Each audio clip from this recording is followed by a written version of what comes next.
Wa an Abi Hurairah radhiyallahu anhu qala la'ana Rasulullah sallallahu alaihi wasallam ar-rashi wal murtashi fil hukmi. Ini hadis terkenal ya, Bapak sering mendengar dari Abi Hurairah radhiyallahu anhu. Dia berkata la'ana Rasulullah sallallahu alaihi wasallam, Rasulullah sallallahu alaihi wasallam melaknat ar-rashi, orang yang menyuap, wal murtashi, dan yang disuap fil hukmi dalam urusan hukum. Rawahu Ahmad wal Arba'ah wa hasanahu wa Tirmidzi wa Sahih Ibnu Hibban. Cukup jelas ya Pak. Terakhir ini di dalam bab peradilan, walahu syahidun min hadis Abdullah bin Amr wa indal arba' illa Nasai'na.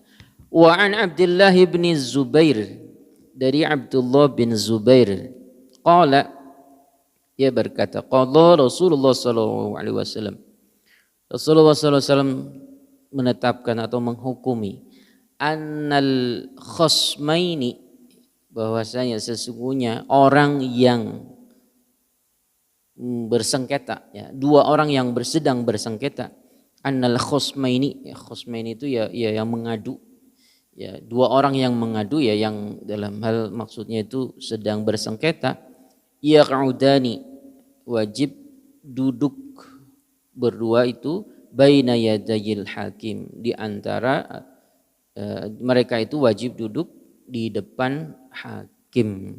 Rawahu Abu Dawud wa Sahih Hakim. Jadi ya tidak boleh ya datang satu kemudian melaporkan, datang satu lagi. Nah, mungkin karena kondisi sekarang misalkan ya kedua misalkan dihadapkan bareng-bareng kedua belah pihak itu tidak bisa hadir keduanya misalkan. Mungkin ada proses yang namanya yang satu membacakan tuntutan dulu, kemudian lain waktu berikutnya yang satu membacakan pembelaan atau banding, ya, dan sebaliknya seperti itu. Jadi misalkan ada kasus sengketa tanah atau kasus ya punten kayak kasus tuntutan perceraian, yang satu membacakan tuntutannya dulu, kemudian diberi masa tenggang, nanti dikasih kesempatan kapan akan ada pembelaan, apakah menerima atau menggugat tidak menerima. Nah, itu biasanya begini Pak, ya punten ada istilah mediasi, punten, ya apa namanya itu, jadi seorang laki-laki punten, mohon maaf bisa nih ini ya, punten ya. Kalau yang tidak tahu menahu, pokoknya mah asal we hoyongna menceraikan, tapi nggak mau ngurus administrasinya. Padahal yang namanya urusan administrasi itu kan panjang, Pak. Ya, dan nanti hakim itu tidak akan serta merta istilahnya langsung memutuskan enggak we langsung diceraikan, enggak akan serta-merta itu, ada proses mediasi, ada proses masa tenggang dan seterusnya. Ya, karena begini Pak.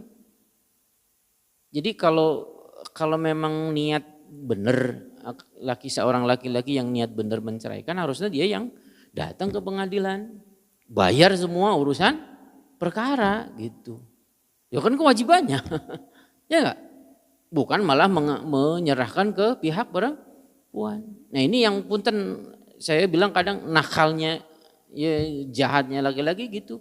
Jadi seolah-olah malah nanti perempuan yang menuntut cerai, yang dibahasakan dalam ilmu fikihnya itu khulu'.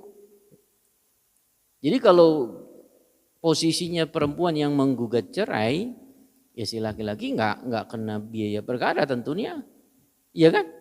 Gitu. Nah itu yang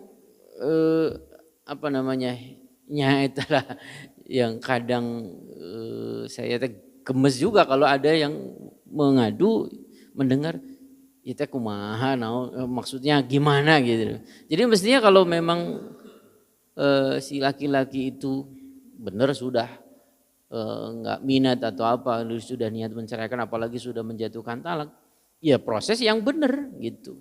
Nanti kewajibannya ya untuk misalkan tetap menafkahi anaknya, ya harus dilaksanakan, tidak serta-merta main ditinggal saja. Itu Allahu alam.